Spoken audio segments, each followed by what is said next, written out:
Oh,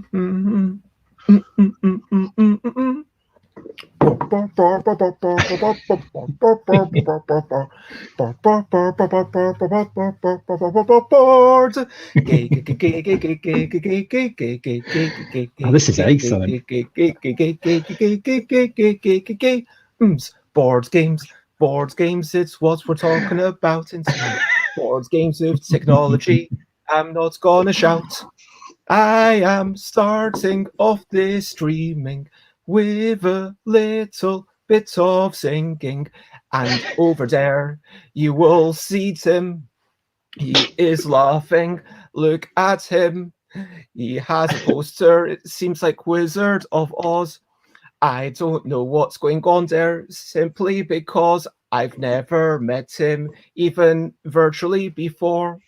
We have spoken on Twitter, and your previous friend Timea introduced us together, and this was how this show was produced. And we are talking about all sorts of things, tech and improv theatre. And now I'll stop to sing. We'll talk about board games. Board games is what we're talking about. Games, games, games, games. I'm not gonna shout. Hello and good morning, good afternoon, good whatever it is, wherever you are watching. And I am Bez. This is episode 384 of Bezzy Beats and Board Game Blether.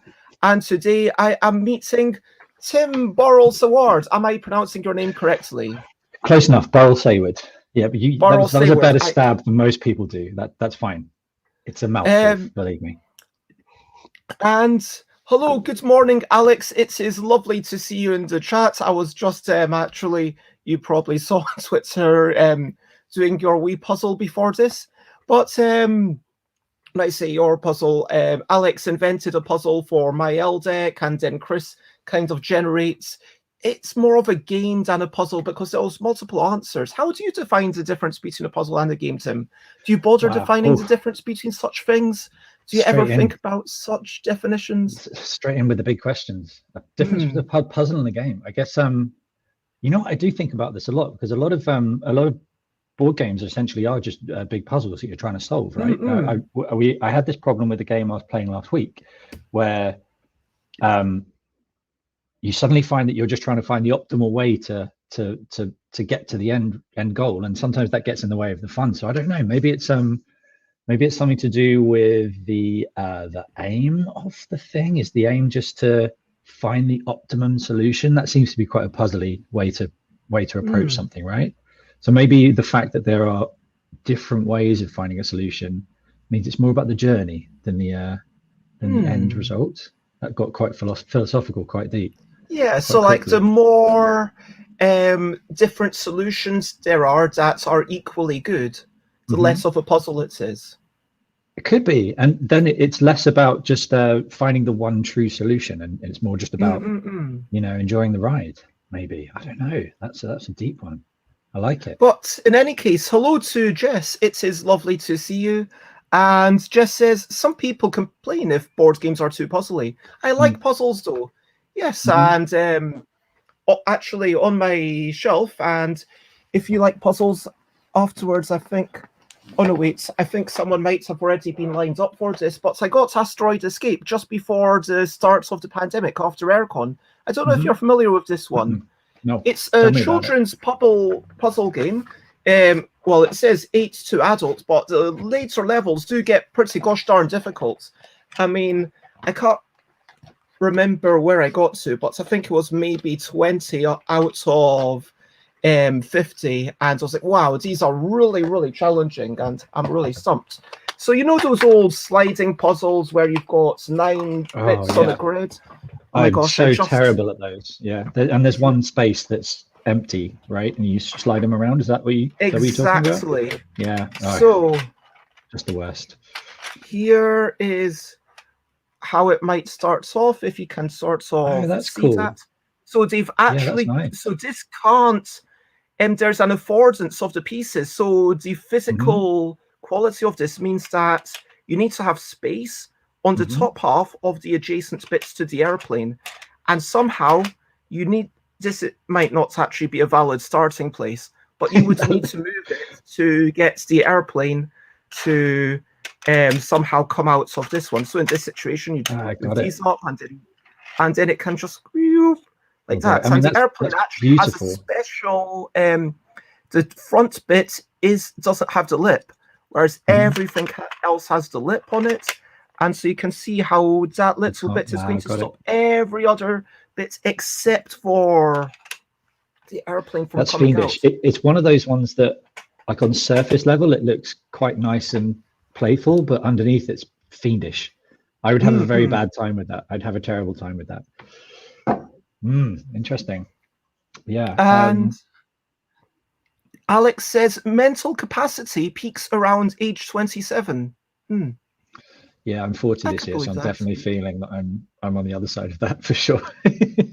But hopefully we've got experience. Like, hopefully, you know, as you've done more things, you're maybe more creative, you're better at theatre, and you understand more tech. You know, you've got more knowledge, right? You've got more experience. Hopefully. You'd hope so, right? Yeah, I that's what I'm holding on to.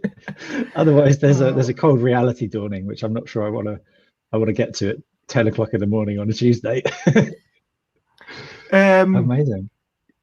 And Jess says, would it be a quick question? Would it be good at Christmas, curled up in an armchair with a glass of port? I would say that it's my puzzle is it depends how inebriated you get, and it depends how. But yeah, I would say that this is actually quite a challenging one. The reason that I bought this one rather than the ghost hunting one, which is also beautiful by Smarts Games, and then I bought this from the place near Aircon, Games Crusade, I think the shop is called. Are you familiar with Aircon, Tim? No, I've heard of it. I've not been. Yeah. Aircon, now it's a yearly thing. It used to be twice a year. Every year in Harrogate, it's maybe like the second biggest convention in the UK, possibly, which is kind of crazy. Which is kind of, sorry, let me rephrase that, which is kind of mind-boggling, because you look at it and you think, wow, this is like a new kid on the block. And in the UK, the fact that you've got UK Games Expo and then nothing. And then you've got Dragon Meet, Aircon, Tabletop Gaming Scotland, and maybe even like the new Tabletop Gaming Live convention. Like, the fact that 3 out of the 4 second tier conventions, as in second biggest conventions in the country, were made like so recently, that's kind of mind-boggling. Yeah, I was, and the scale difference as well is such a big thing. Have you ever been to Spiel in Essen?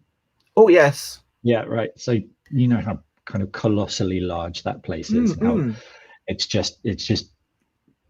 quite ridiculously big, and UK Games Expo is our kind of shrunken version of that. But you're right. There's nothing really in between those spaces. So what Aircon you said, right? Yeah, I assume it's going to be next year that like again? They've started taking provisional bookings from exhibitors. I reached out to say, yeah, I'm interested in coming.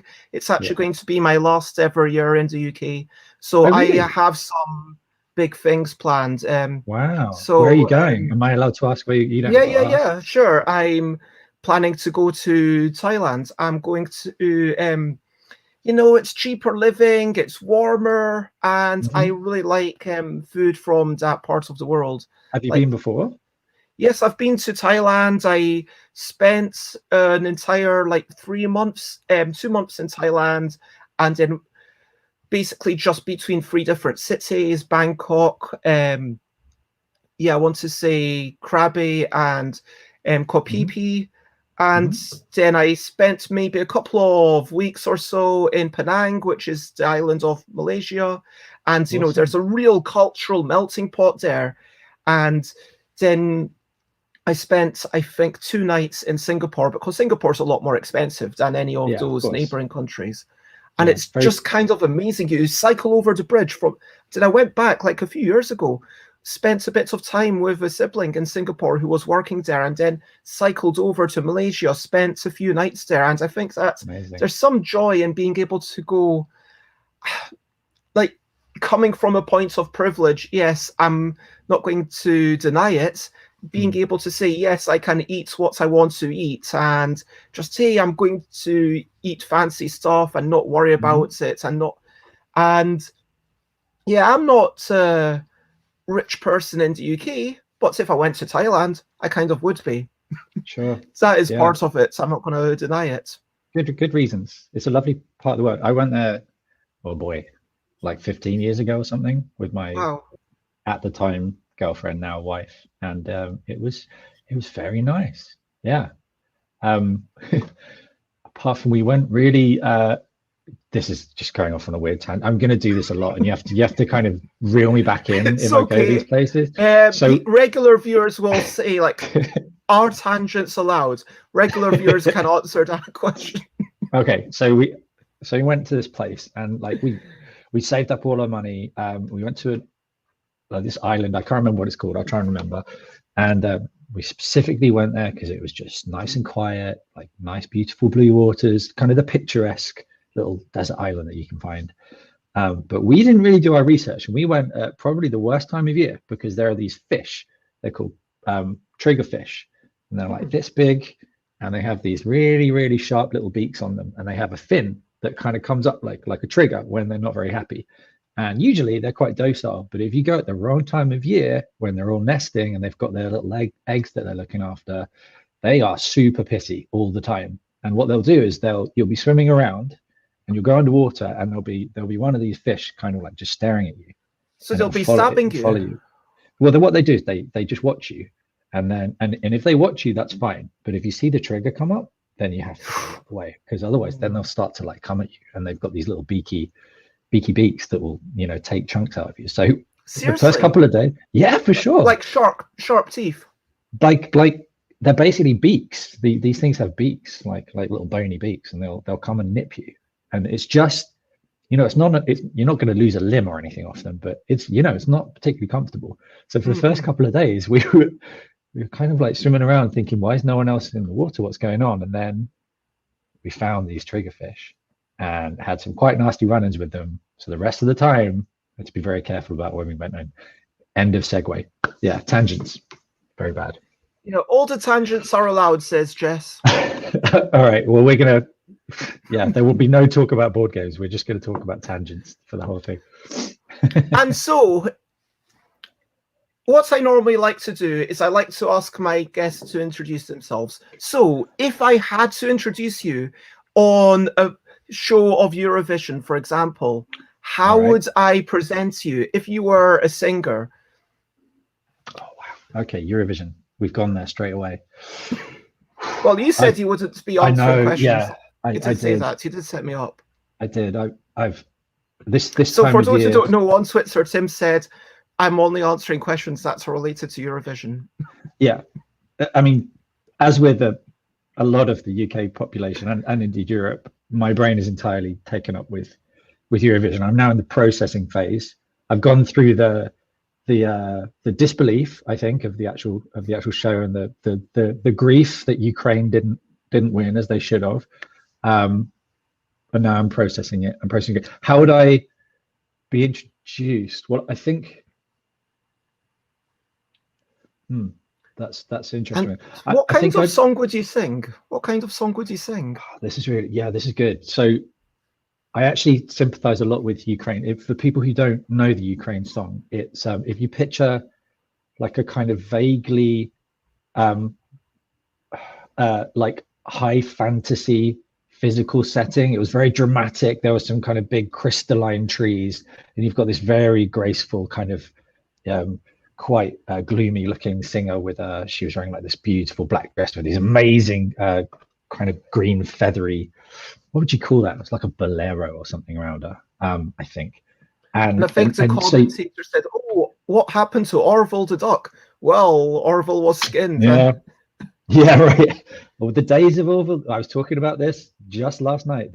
Eurovision used to be kind of. And this was with a song that gained in tempo, gained in intensity. It did.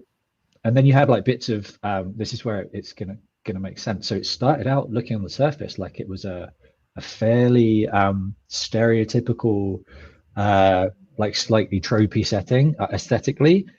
there was like a guy up in a tree with a flute, and you're thinking, okay, I know where this is going. It's going to be some quite traditional type of thing. But no, then this kind of quite hardcore techno beat dropped in, and then some dancers came out with these big old halos, and they were throwing sand around. I'm thinking, oh, good. So there's technology in here, and there's performance. I'm feeling something. So yeah, I guess I would come out and I would do something. I'd be wearing some kind of very fancy, stereotypical Eurovision ensemble, but then there'd be lasers and smoke and some dangerous moving set pieces. I think, yeah, I've got no idea what I'd sing. It would be atrocious. So what I'm hearing is that if you were on Eurovision, they probably wouldn't mention that you had anything to do with Beasts of Balance and Return to Dark Tower. And if you were on Eurovision, then they probably wouldn't mention any of your board gaming or theatre or technology love. But you might transpose that somehow into the songs that you were singing. I think so. There'd be something very physical. It would be very playful. It would be, let's say, there'd be audience participation. I'd want to get some call and response going.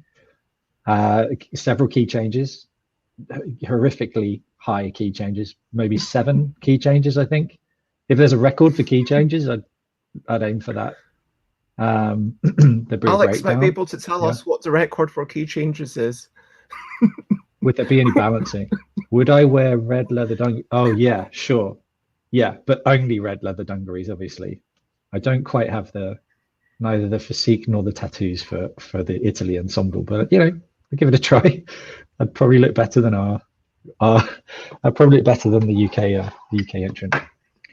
God bless him. But would there be any balancing in your song? Would you be balancing things? Would there be any beasts? Asks Alex. I like that. Yeah. I'm thinking about the really memorable performers are always the ones for me where you think that something could go wrong. I think it was Ireland. Ireland didn't make it through to the final. Ireland had an amazing papercraft set where they were playing with like forced perspective. It was amazing. It was really good, but it all looked like it was about to fall apart at any second. So yeah, something with balancing where you're thinking, oh God, this is going to end in someone getting really hurt. I'd watch that. I'd do that. Something with balancing and live animals. We're really ramping it up, but sure, let's throw it all in there. Basically, I'm trying to avoid the live animals, something. Sure. Live animal acrobats. Yeah, let's do that. Anything that would distract from the awful music and singing that would occur. So what you're saying is that you can't actually sing well? Not at all.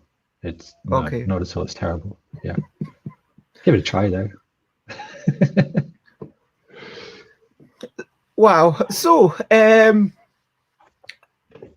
in case there's anything else that you would like to share, you can obviously do so. But otherwise, let's move on. If you were on Eurovision, then maybe they would ask you, what are some of your recent highlights, living life and seeing the sights, recent highlights, playing games and other delights, recent highlights. Oh, that's amazing. I mean, I've been watching a lot of The American Office recently.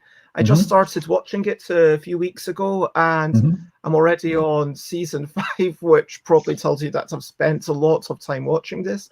Occasionally doing other things simultaneously, but I actually prefer it compared to the UK version. Honestly, the UK version, I felt it depressed me slightly. And I watched them all, but I just felt, oh, this is a bit too real. Do you know what I mean? Whereas the US version, it's a bit more fanciful. It's a bit more... I still sometimes feel really bad for Michael Scott, the regional manager, because they're such an umpty. But no, I've been enjoying it.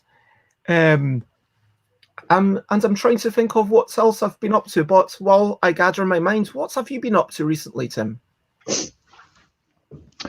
Well, so up until like a month ago, the answer would have been nothing, because what could we do?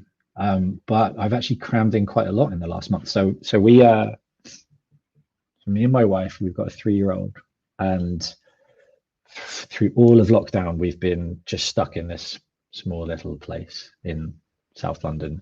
And we got to the end of it and we thought, no, we've had enough of this. So we packed up all our stuff and we just moved to the coast, to the seaside in Kent. A place called Ramsgate. Is like a little fishing town, just because, we figured it might be good to just get out and get some fresh air. So for the last month, I've been just exploring what it's like to live by the seaside, and it turns out it's great. You can go down every day. I take my daughter down to the beach, and we look for weird stuff that's washed up. So we've been finding like starfish and weird sea slugs and just like bits of boat that have washed up and all kinds of weird things like that. So that's been nice. It feels like, a little bit of a emerging from the cocoon of the pandemic, and just realizing that there's stuff outside, and it's nice now that things opening up again. I mean, I don't know how you feel about this, but it's kind of feels slightly trepidatious about going out around people, because we've been conditioned now not to do it. So kind of figuring out how to react to seeing people out and about. It's a strange one. I'm really appreciative of the fact, and I'm looking forward to when people are comfortable and it's properly allowed to just have people over to the house. Yeah, for sure. There is a board game convention in Camden, I think right at the start of July. And it's all about war games, some of which might take 6 hours to play or longer. And this isn't the kind of thing that I would normally be into. And normally, if I'd had my fix of gaming and social people, I'd be like, yeah, I'll maybe give it a miss. I'll play other things. But, I put down my pledge to kind of pay the ticket price to go in, and I've arranged some games that I'm going to have to spend probably a couple of hours learning before I go there, because I am really, really desperate. Desperate is maybe a strong way of putting it, but what's a step down from desperate? I don't know. I think desperate's an absolute hungry. Sure, I feel the same. Like, I cannot wait to be able to go and sit in a room with some. There is people. A sense of desperation, frankly, but for kind of getting together. But there's also a sense of, as you say, trepidation. There's also a sense of when I am officially meant to be going to UK Games Expo, I am in theory looking forward to it. But then I've been talking to Jason last weekend. We're like, okay, we're going to go, and then we're going to spend a few days just staying in our hotel together. And Jason was like, yeah, this is something that's to do, to stay there until Thursday, just to have those 3 days, so we make sure that we've not caught anything that I pass on to people back home. How do these things work? And thinking about, okay, how do I play games in this new setting? Because, for example, Yogi, my game, I don't know if you're familiar with it. It's familiar with it, yeah. Okay, so like, how can you be picking up cards that other people have put on their body? Like, even sharing those cards, even touching the same deck, that feels very problematic, let alone when those cards end up, right next to your mouth, like on your eyes and stuff. But then I was thinking, okay, well, I could play Wibble, because Wibble for the L deck, yes, sure, normally people are taking their own cards, but you could have like a, what's the words I'm looking for, a croupier. Like, I could be wearing red gloves and just kind of passing around the cards, or get Jason to pass the cards around so other people aren't actually touching the gloves. There are definitely a whole bunch of games where no one actually has to touch any shared objects. I think some of this stuff is going to, right now we're in a weird liminal space where we don't quite know how to do these things, right? And we're trying to. It's like in a convention where there's 75 people going, and you're playing a game with maybe 4 people for 3 hours, and then you're going to play maybe 3 games a day, like not that many. But if I am at a convention, I would expect to play maybe 5 games an hour, something like that. Yeah, sure. And Same. like, that is I don't know the exact number, but yeah, you want there's a lot more case of transmission. And For sure. to me, Yeah. lovely to have you. And Alex, yeah, sure. This is possibly going to inspire new things. Like it's inspired my micro muckle nano muckle balanceable, and it's inspired the game that I've Sarah and I have started working on. I mean, this doesn't look like much, but it's a game that would not have existed if it weren't for the situation. Yeah, for sure. It's going to get back to normal. I mean, there's going to be a weird. So I was thinking about how some of the cons I've been to before, especially some of the bigger ones in the States that are mixed video game and board game cons, they generally don't have great hygiene standards in some of these places, and it's a super gross story. But one of them I went to. The organizers had to, we were exhibiting Beast of Balance, and on the third day, I think, the organizers came around and they gave everyone little bottles of hand sanitizer. And this is like a few years ago. And we said, why are you giving us these things? And it turns out that there was, it's so gross. Why am I telling this? There's an outbreak of pink eye through VR headsets. So people are putting the VR headsets on and transmitting something. And pink eye, is when you get poop in your eyes. So somebody wasn't washing their hands, transmitting it, and you think that's super gross. That is so disgusting. So maybe a slightly positive outcome from this would be if we all maybe, when we go to these big conventions full of people we don't know, we all maybe take care of our hygiene. Wash our hands a wee bit more. Wash your hands, yeah. Like sanitize. Yeah, when we go there, like I'm going to, and like, the thing is that washing your hands is better than using hand sanitizer. I've heard that you can, use hand sanitizer maybe 3 times before it stops being effective. And then you've got to wash your hands for the sanitizer to actually have an effect again. Right. It's quite bad for your hands as well, that stuff, I think, with all the alcohol in it. It really dries out the skin, You gotta look after your hands. Yeah. Like, if you are in the bathroom, like you can buy something that's like hand cream, and then it's got some cleansing properties, but also some caring properties. But yeah, it is difficult, and I don't think, and you can absolutely overwash your hands because some people, have hands that are very sensitive. Some people. And I know McCall kind of said, yeah, I've got these oils now. McCall's had to get these oils to be able to get through this thing of always washing the hands every time coming in, washing hands. But it'll be okay. We'll get past this, the unknowing, and things will fall back into a rhythm. But hopefully we'll still pick up some good habits off the back of it. I was thinking about when the next con I might go to will be, and I've had my first jab, and I'm just waiting on my second jab. So I imagine next year. I was thinking of UK Games Expo, but I don't know. Personally, I mean, obviously everyone else do what they want. Personally, it's I know that I'd be there just kind of afraid to touch anything. That's not a good way to go and experience these shows, right? Yeah, it's difficult, and everyone has to work out what to do for themselves. And absolutely. I think I do actually need to reach out to Richard Denning of UK Games Expo and kind of confirm a lot of details, which, but yeah, it's difficult. How can you confirm things when there is a lot of uncertainty?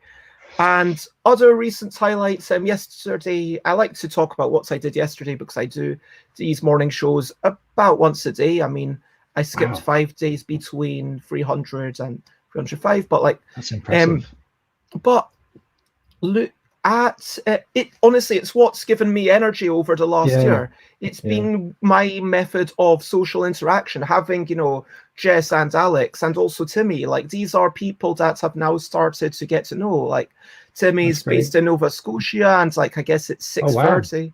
And Alex is a puzzle creating person and a really inspired designer, and Jess is also I've not played any of Jess's games. We'll have to put that right someday.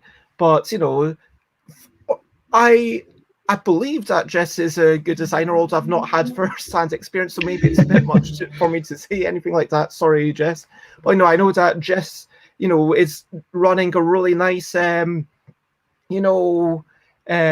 jam right now. And oh yeah, Jess, if you private message the thing, so and who are you again? Says Alex. Yeah, who am I? Who is Bez? So yesterday I was doing musical shenanigans. I was playing the keyboard for a while. I was improvising, talking to people, talking about environmental impact and all sorts of things, because that's just what came up and in comics. And then I had some unfortunate news that someone who I am, let's say I am both somewhat close to and also geographically quite close to, because I want to have a little bit of privacy about this, but they were hospitalized just over a day ago and can't have visitors because of the current situation. Otherwise, Mondays are my day off. I would have just cycled over and gone into the hospital to kind of say, oh, hey, let's kind of have a bit of a chat. Let's tell a story together. Let's do whatever. But yeah, maybe this evening we might kind of meet up just outside the hospital if that is allowed. Sounds nice. Yeah, that sounds nice. Yeah. Oh yeah. Oh, yeah. Sorry to hear that. Yeah, that's tough. Yeah, fingers crossed. You know, they will be out within a wee bit. But thank you for the love, and I guess the important thing, like putting a positive spin on it, is that of course we do have the NHS in this country. At least they don't have to worry about hospital bills as you might do if you were in, I don't know how Canada, I think Canada's a lot better. I think Canada has a national health service as well. I think so. Yeah. To me, like, again, like I try and find positives in all the bad stuff that's gone on over the last year, and maybe if government realizes actually the NHS is really quite important, maybe they'll start to fund it a little better than they have, and kind of leave it alone and stop making it the pariah for all of their hopes and dreams about private health systems over here. Maybe that's something that will come out of it. But yeah, definitely. Fingers crossed. I think so. It seems, we'll see. Hello Yoda, it is lovely to have you as always. And we have just finished pretty much talking about what we are up to. And if I just I've been watching a really good show, actually. You mentioned The Office. Have you heard of For All Mankind? I have not. It's so good. All right, so I think it's on Amazon Prime. It's like a big space thing. It's like kind of slightly alternate history, but it's done in a really kind of Hollywood dramatic way. And it's about the space race, and then it diverges from our timeline, and weird things happen. But yeah, if anyone's been watching For All Mankind, it's or hasn't been watching, it's really good. That's my top tip. Wow. So let's move on to the regular featured section, where now is the time for your silliest question in the questionably quick question section. Oh my gosh, this is a really dark day. I just noticed how dark really dark. Yeah, it's looking really dark. Is it raining? I am facing the window. The window is directly in front of me. It's not quite raining yet, but I would say it's maybe sort of a 50% grey, which is very dark. Yeah, it was fine. You were fine. I could see all your background, and then all of a sudden, like that, you've just gone night vision mode. It's very dramatic, Wow.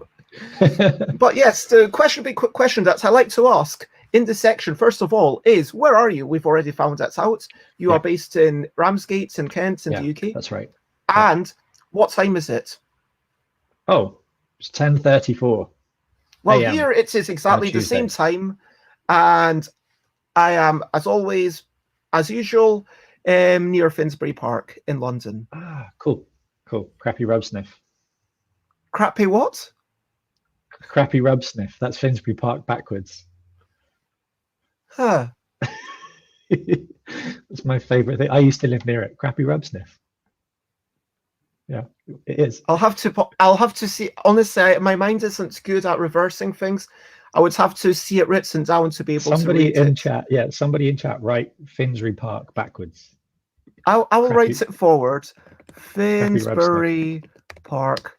So yeah, crappy rub sniff. Yep. Okay. Yeah. There you go. Okay. Crappy rub sniff. If you had to make a school science fair style diorama out of things in the room nearby, wow, good what would question. you make? Oh boy, that is a great. That's not a quick question. I need to think about this. Okay, so I'm living in an Airbnb at the moment because I don't have a house. So I'm surrounded by other people's stuff, which is really weird to live around. So I obviously. I mean, that's that kind of. Immediately, I want to ask why. Why are you living in an Airbnb? Why do you not have a house? We thought because the UK property market is deeply fucked. We had a place sorted out we were going to move into, and then like a house of cards, it all fell apart in one horrific day. And so now we're in an Airbnb while we try and figure it out. It's okay. We've got we actually lucked out. I wonder if I should try this. Okay, hang on. Let me see if I can do this. It's going to blow out the camera lens for a minute. So it's like a long-term Airbnb. It's not like they're charging you way more than a rent. No, it's fine. It's we managed to get it through a friend. I can't show you, but like right next to me here is a window, and it looks out to the sea. So nice. From this room, you just see the sea. And you know what? If you're having a bad day, and you can just go and look at the sea, that's a good way to center yourself. Yeah. So anyway, we're here, surrounded by other people's stuff. I can see. What can I see? I can see an old-fashioned, like handheld dialy phone thing, which nice. My daughter's. I had to explain what that was because she'd obviously never. She's 3. She'd never seen one before, so she just assumes all phones are touchscreen. So I make something out of that. I've got. God, it's a tip at the moment. It's honestly, it's carnage. There's actually I would be fine because there's like crafting material on the floor. There's some paints and stuff out. I'd be fine with a diorama. I could do anything. And I've got this sat next to me always, all the time. So that's the dark tower. I mean, if you took apart a rotary phone, that itself could be a really interesting science project. There would be some really nice technology in there. And the good thing about old tech is it's all very simple and it's all very robust. So when you take, you know how sometimes, I don't know if you've ever had to take apart a laptop or a phone. It's this whole thing, this right to reply system about how this right to reply movement, about how industrial design now is all about making things as small as possible and trying to stop people repairing their things so that you can essentially, a phone dies, you chuck it away, you get a new one rather than fixing it or taking it apart and replacing parts or recycling it. So, old stuff, because it was so simple, you could fix it a lot easier. But new stuff, not so much. Not so much, especially Apple stuff. I mean, it kind of, there was that whole thing with Return to Dark Tower, how they had code given to Jeff Engelstein. The point being that, hey, just in case that's right, this can't work, then at least you can get this code and put it on your mobile phone, so you'll still be able to. But, yeah, that's something I have to. So one of the there's usually 2 negative reactions to connected games, or like whatever you want to call them, hybrid games, connected games, app connected games, and one of them is I don't want to play games with a screen in front of me, which is totally fine. I respect that. The second one is what happens when I want to play this game in 30 years, right? And we do. If I'm making these type of things, I have a responsibility to make sure that, or to try and mitigate that, to lessen the chances of it. I mean, obviously, if Apple or Google want, or Android want to change their operating system, it makes it very difficult. But yeah, using Jeff as a what do they call it? Like, I can't remember what they call it, escrow or something. Yeah, that's Giving the it to word. him. Yes, escrow. Yeah, Yes. it's an American term, isn't it? Jeff's a Yeah. bit So old though. I mean, sorry, this sounds very. he's not that old. He's fine. But yeah, I mean, hopefully nothing will happen to Jeff. But I think, you know, there's also all the people involved in the company. And I think the bigger thing is that this shows some real intent. That, hey, Yeah. If in 40 years' time, you know, maybe something would be given to, you know, someone else and it would just be released anyway, regardless of what's happened to the individuals, because it's like a belief shared by everyone on the team, I'm assuming. Right. Yeah. It's the open source movement. It's a standard movement in software where you just you put all of your code open online and anyone can do whatever they want for it. It's slightly harder when if you're making something you want to kind of keep protection of it. You may not want to do full open source, but I think the plan is with Dark Tower is the code isn't going to be open source. It's not going to be put out there, but it is going to be trusted with a third party. And then, you know, if Restoration ever were over tide, if they ever stopped releasing games, then they'd make it open source. But also, I think the plan is I certainly hope it is to release all of the 3D files for this kind of stuff. So, you know, if somebody breaks their tower, if they drop it and something happens to it, obviously there's ways for them to kind of do the normal warranty stuff. But let's say it's 10 years down the line, they might be able to, you know, hop on their 3D printer, print out some new parts, fix it, and then you don't have landfill, which is the. And repairing things is always a wee bit better than getting a brand new thing. And for sure. Hello, Time Roller. Thank you for joining us.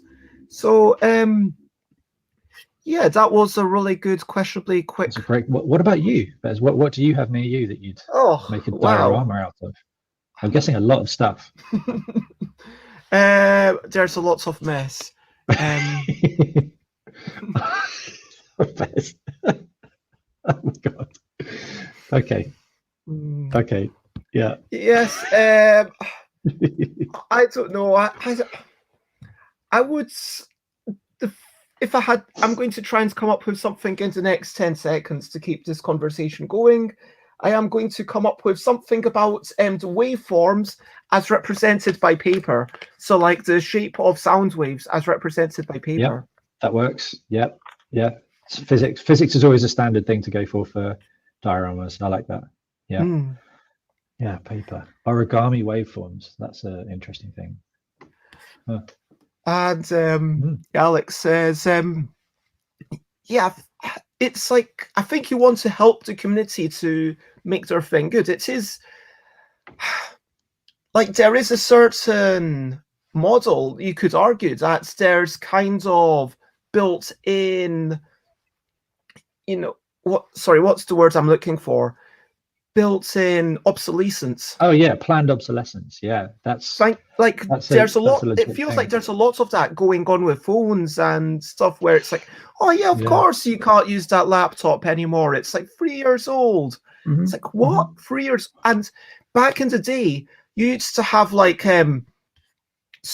really well-built clothes. I don't know, but like nowadays we're going towards cheaper and cheaper and cheaper stuff. Fashion. That maybe you kind of, after you've worn it a couple of times, it starts ripping or it starts tearing or there's holes in it or it goes literally threadbare.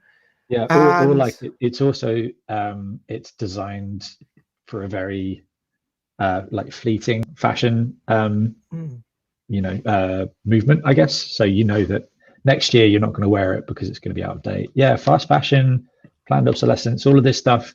I wrestle with this quite a lot because at the end of the day, I make things at a scale that means that, you know, they use a good amount of materials. So I came from a immersive theatre background, and I used to make one-off installations for museums and exhibitions. So it was always about making one thing.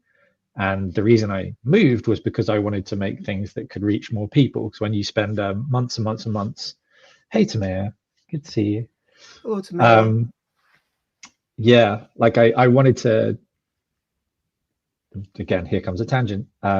I really love immersive theatre, or experiences where you're in a situation and emotionally you're challenged by the environment or the art that you're seeing. I really love doing that stuff. But when you make that, it's a huge outlay of time, and then the actual event is really fleeting, and it only reaches the people who happen to be able to go to that show or that museum, right? So I thought, okay, I want to try and make some things that people can invite into their house that would have the same kind of qualities, these more immersive, emotional qualities. And yes, fine, I doubt anyone's going to have an emotional theatrical connection with. Actually, that's not true. There are some good things there. Anyway, yeah, wrestling with the fact that, I don't know, like, people bought into that Kickstarter because it has childhood memories, because of this big obelisk looming over the table, and people, whoa, the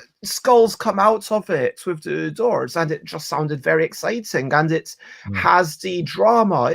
There is some emotion going on. I mean, games are experiences that are designed to ultimately try and generate emotions, right? Hugely. And I wish that they're the types of experiences I go for. And this is nicely segueing back to what we were talking about at the start of I think it was Alex who was talking about the difference between a puzzle and a game. I find that when my brain switches into puzzle solving mode, the emotional side of my brain is disengaged to a degree, because I'm just focused on, it's a very massy thing. What's the most optimal, efficient way that I can spend my turn, rather than thinking, okay, I'm like sucked in the story. I want to see what's behind the next twist or turn. It's for me, it's like a left brain, right brain thing. So I've been thinking a lot about this thing called the sublime, which is an old philosophical term about. So you'd have, I'm going to horribly paraphrase it, you'd have the sublime and you'd have the beautiful. So beautiful would be something that makes you feel calm, and you look at it and you appreciate the aesthetic qualities of it. The sublime is if you were to go to the Grand Canyon and you stand in front of it and you're like, oh my God, I feel so small and I feel unsure about it. And it's the same thing you get when you go and do like a theater experience, or some kind of interactive theatre. It's kind of like the emotion of wonderment that some people... It's wonder, but there's also there's a slight feeling of danger to it, but you're not gonna get hurt. It's like when you go on a roller coaster, you get this huge emotional rush and there's danger, but you're going to be okay. And that's called the sublime. And I'm trying to figure out if there's ways of creating games that can be played in a room with a bunch of people that kind of invoke those feelings of like awe and unknowing, and like really interesting emotional decisions. So some of that we've been able to do with Dark Tower. I haven't been leading the game design on that, so it's been out of my hands to a degree. But yeah, you're right. When you sit down and you've got this big imposing physical thing there, it makes you, the scale of it makes you think, oh, okay, this is a bit cinematic and it's going to be quite an epic feel. So that's what I'm going to be focusing on going ahead. I think is not necessarily like big fantasy themed adventure, but something where you feel that you're emotionally involved in it, and you want to see how it goes. And technology is really good at feeding you experiences where you aren't in control.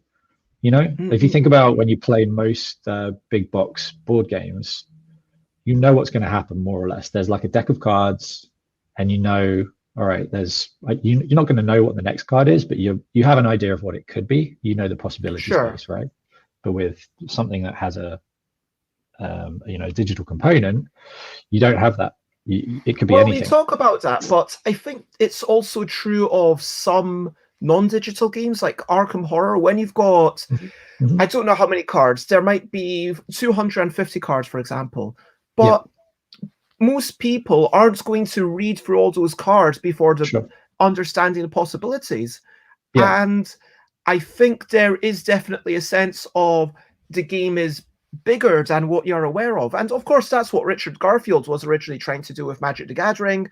But now, because it's everyone makes their own decks out of everything within the pool. Everyone's got to be aware of everything within the entire set. So you kind of lose that a little bit. But then going to Keyforge, within Keyforge, I think Richard actually successfully managed to bring back little bits of that joy, because I absolutely don't feel a need when I'm not considering, oh, should this card be out? Should it be in? What's the relative power of this compared to all my other possibilities? I don't have to worry about that. What I'm doing is I'm learning about this one deck. And then recently, maybe 6 months ago, I bought, I want to say, 4 decks that I hadn't played, and maybe they were low power or something, I don't know. And then not too long ago, I bought like the starter set. So finally I had all the tokens, and here's another couple of decks that I've never played. And I had played like it once before with my own starter. But like with Layla, it's like, okay, we play it, we don't even read what's in the deck first, and then we play it a few times, and it's like, oh wow, a joy of discovery. Yeah, and for sure. When you're playing it like the first few times, you have no idea what's in there. And yes, I'm starting to learn, okay, this library card, this is the +1 cards, drawing cards, and I'm starting. And now once I've played it a couple of times, I will look at, okay, that's what I've got in this deck, that reminds me. But I think there's something beautiful about going into it intentionally unaware, as you can do with Keyforge or Arkham Horror. Yeah, that's exactly right. I mean, if you think about the ways that we typically learn board games, is you have this horrible onboarding experience where you have to absorb every single facet of the game in generally the most tedious way possible, which is reading through a rule book. Like name any other experience or any other entertainment that we consume where we have to do that, where we have to go through this horrible learning before we can get to the fun. So you've got that, and what that does with typical board games is it strips away all of the unknown, because you know all of the systems. You have to know all the systems because you're running the game, right? So to go back to Keyforge or even Magic, so you may not know what the decks are, but you know what every mechanic does. Unless they introduce new ones, but you know how the game plays, and then it's a case of you're into that puzzle mode of how can I make my turn the most efficient turn possible. But what I'm interested in is, like, what if you were playing Keyforge, but then the cards could change as the game progressed, or they interact with each other in really unexpected ways that's based purely on the order in which you draw them. So with there is still a certain possibility space. I mean, you can't betray the player's expectations too much. Like, for sure. Within Keyforge, I can find, the first time I found a card that said destroy all the creatures that have been damaged, it's like, whoa, that's wow. I didn't think that could happen. You know, and it's like, wow, that's a really game-changing effect. And then there's another card where you basically you keep stealing from your opponent until your resources are equal, which is just like, so like if they're at 9 and you're at 0, then suddenly you're going to be at 5 and are going to be at 4, which is just wow. But like within that, if you had a card that started asking you to balance things on your head, that kind of is antithetical to what the player expected. I think you have to still, like in Dark Tower, you're not going to have, okay, now you must run around the table, because for sure, you don't want to break. I think you're right. The expectations. That's right. It breaks the illusion of a kind of consistent world that you're playing in. I think something I'm interested in is this idea. So there's a standard setting in video games, which is the sandbox. So you have a number of tools, and they're designed in a way that they can be combined in any way possible, and it it won't break the game. It might make it unbalanced, but it means that there's this very open possibility space where it's all about discovery. And something I think a lot about is, as a player, am I being reactive in the way that I'm playing, or am I being kind of deterministic? So if I'm playing Magic, there is a certain amount of reaction when you're picking up a game, but then it's deterministic because I've made the deck and I understand the mechanics, and there's maybe a handful of ways that I can change my play style based on the random elements that I'm drawn. So a side effect, sorry, that we found from Dark Tower was because we have this app component that's feeding you the quest that you're going on and the narrative that you're playing through, and it runs things like combat, and we have like a dungeon exploration system in there.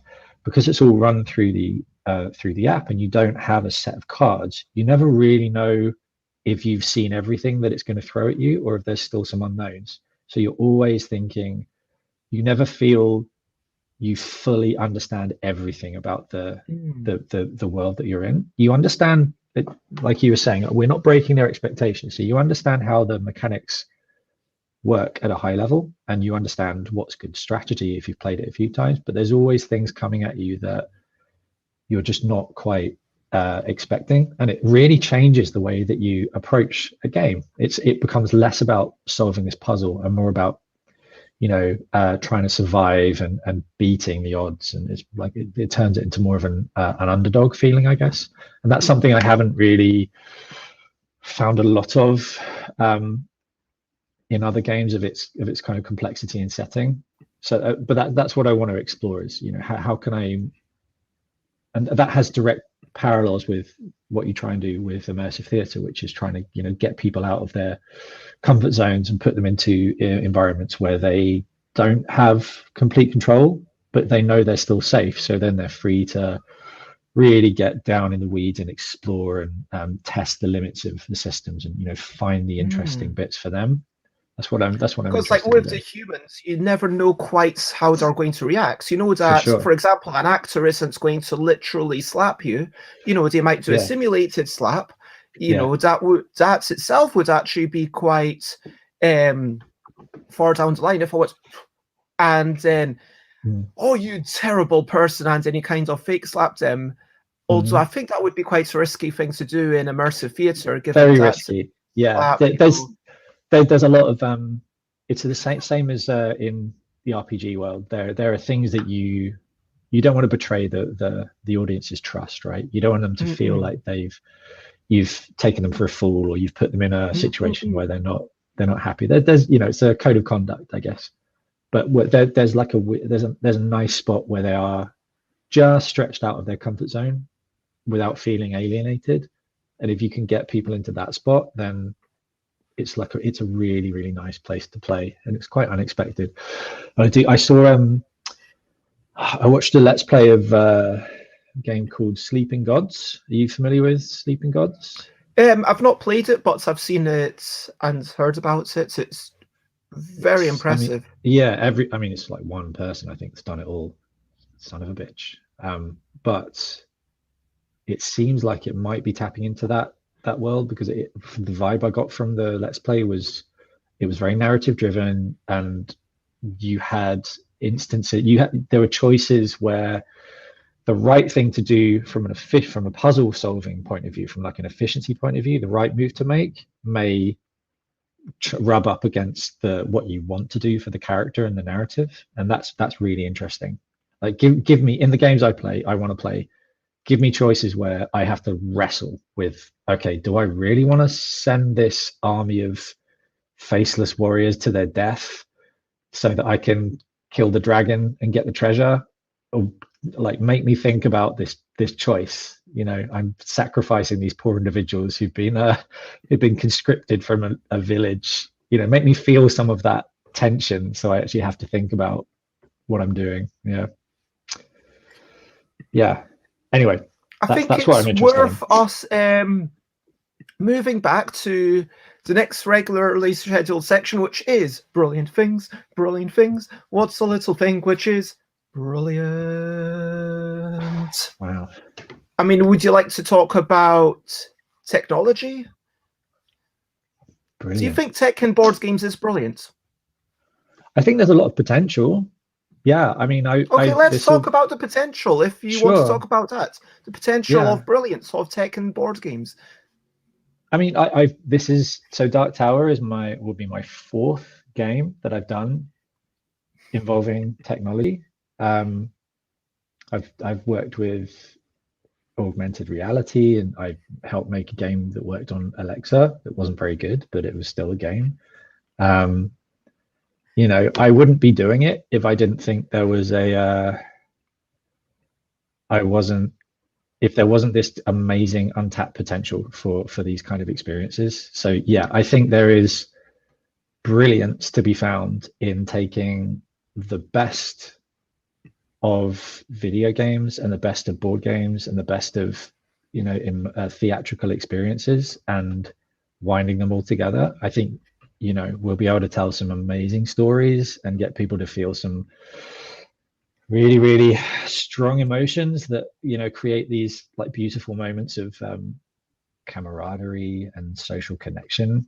I think there's so much potential there, but it seems to me something I get really kind of depressed about is how isolated the board game world seems in a design sense from its peers, from video games, from theater, from cinema. Like I get this, there seems to be a lot of inward thinking with board games. It happens in all of them, but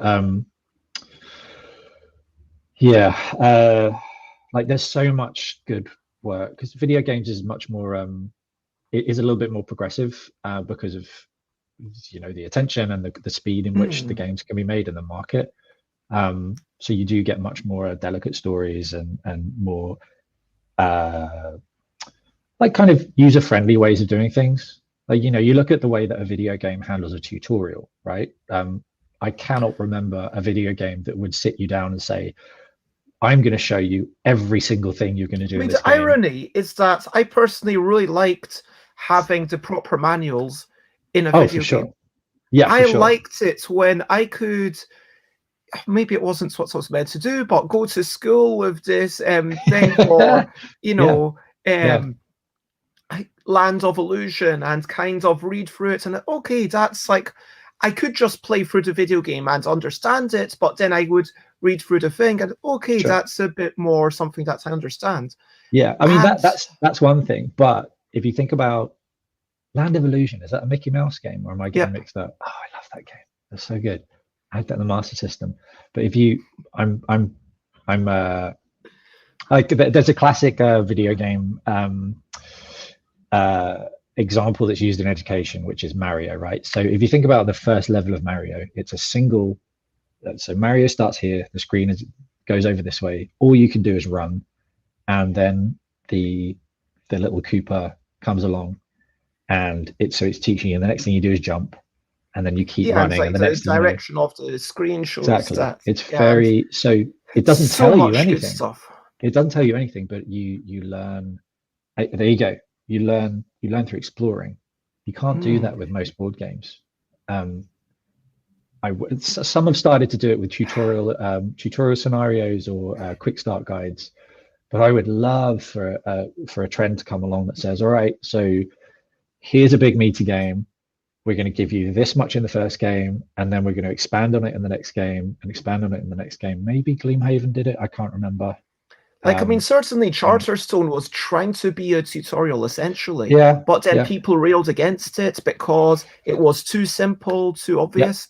People didn't understand it. Whereas, I was actually on Sunday, I was playing through the tutorial in front of everyone and then actually subverting the tutorial, just trying to lose the tutorial to see if it was possible on route. Nice. And then I realized that my birds kept coming to life. So now it's zombie birds versus AI cats. Birds. And I'm just trying to get the cats to have as many points as possible. They're currently on 101 points. Maybe one day I'll try and get them to 1,000, see what it looks like when there's 4 digits in a text box clearly designed for 2 numbers. You're a game tester's nightmare, Bez. That's that's great. That's fiendish. Like Time Ruler talks about like things that are just taking you out of the world, like boards that don't warp are brilliant. It's like basically components that do not take you out of the game. And this is it, like kind of the tutorial aspect. Like Friedman Fries has done a really good job, I think. Are you familiar with the Fast Forward series? No, I don't think so.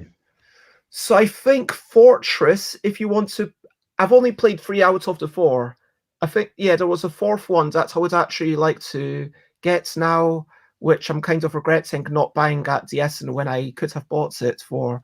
I'm assuming it will be a wee bit pricier. Maybe I'll find someone to trade it with. But anyway, you've got Flea, which is a really complicated one where I'm not sure it entirely works personally because the game doesn't, for my tastes, give you enough information to let you win the game. It doesn't tell you this is how you're going to win. It just says this is how you don't lose. And then right at the end, it says, oh, by the way, this is how you win. And now if you've gotten this far, you're possible to win. Yeah, and it's tricky. I would have liked to kind of, because up until that point, going through the deck is a good thing, but right at the end, going through the deck is a bad thing. And that subversion of my expectations that had been set up, I felt like the wool had been pulled over me slightly. But the other 2 games, Fortress and Fear, I think that Fortress is honestly the best example of the Fast Forward series. Friedman Fries, just to get this clear, I can diss other people's games, but it doesn't mean that I could have even made that game. Yeah, it just means that it's lacking in perfection. You know, every game is lacking in perfection, and I can diss my own games if you want. You know, if you want me to diss my own games, I will. But anyway, the point is that Fortress, you start the game and then you play the game and it's like, okay, this is it. And then each game it's like, hey, here's a card that does a new wee thing. Okay, so first game it's like, okay, this is that. And then next game, hey, here's a new rule. And it's like you keep playing and then you keep playing and then they feel like discrete games. So each game maybe takes 5-10 minutes. But if you are really enjoying it, then you keep playing with someone and then you spend maybe 2 hours on it and then you've worked through the whole thing. And then at that point, you just shuffle the whole deck. And it's like, is it a good enough game to keep playing? It's a fine game. It's not a great game when all is said and done, which is it's how like many, a solid, how many hours had you put into it by the time you got through all of that? Like a couple of hours. Okay, because it's something else I think about a lot is I enjoyed it. Like it was worthwhile. It felt like I enjoyed the sense of the voyage of discovery, and it's interesting where the voyage of discovery, like the voyage of discovery and the tutorial can in theory be completely intertwined. Now we've got mobile apps. This is quite on a mobile phone, this is quite frequent. And also at the start of route, you have to do a specific thing. You have to touch this button. You have to click here. You have to put this unit here. You have no other choices. And then it can feel little bit on rails, like it's essentially a movie. But a good one will slowly tell you, this is why you're doing this. And this is why you're doing this. And then along the way, it says, okay, you can do this or that. You make up the choice. And then it will start giving you 2 options, then 3 options. And it says, okay, I think you know enough to do. And now you do everything else yourself. Yeah, it's like the litmus test of a good tutorial is if you get to the end of it and you just instinctively know what to do next. You don't get that rabbit in the headlights thing of, oh my God, there's too much. The possibility space is too big. You know, for me, that's always, it's like you're being pushed off the deep end. And, you know, someone's told you how to drive a car by showing you pictures, and then they just stick you in the car and stick the accelerator down. You're like, okay, don't crash, off you go. And then you crash. I had a really bad experience with a tutorial with a new game. It's a very popular game at the moment. I'm not going to name it. Where my group, we're not like super hardcore, but we'll play, we'll play Root and we'll play things like that.